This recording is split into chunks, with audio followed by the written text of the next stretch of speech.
Mushfiq is a hero আমাদের কাছে, এই দেশের মানুষের কাছে, এই গণতন্ত্রের সংগ্রামের ক্ষেত্রে সে আমাদের কাছে হিরো। এই জন্যে যখন আমরা সবাই অত্যাচারে, নির্যাতনে, নিপীড়নে, রাজনৈতিক কর্মী, নেতা সবাই হতাশ হয়ে পড়তাম মাঝে মাঝে, তখন সে আমাদের মধ্যে সে আশার আলো জাগিয়ে তুলত।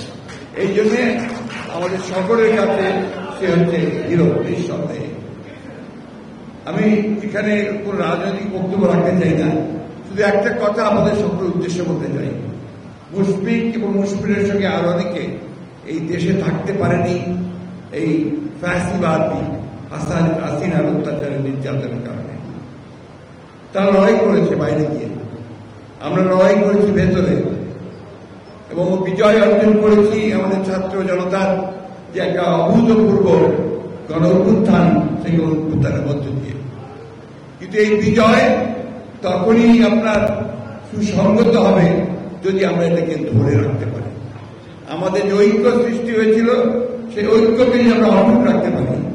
আজকে খুব সুপরিকল্পিতভাবে এই ঐক্যকে বিনষ্ট করবার একটা চক্রান্ত চলছে, সেটাকে আমাদেরকে আবার রুখে নিতে হবে। এখানে আমি অনুরোধ করবো সকলকে, কোনো ব্যক্তি, কোনো গোষ্ঠী বা কোনো দল এই বিষয়কে সামনে আইনে গোটা বাংলাদেশি মানুষকে, বাংলাদেশকে সামনে নিয়ে আসুন। যে সম্ভাবনা আমাদের সৃষ্টি হয়েছে, সেই সম্ভাবনাকে যেন আমরা কাজে লাগাতে পারি। আবারও মুশফিককে অনেক অনেক অভিনন্দন, সহযোগিতা।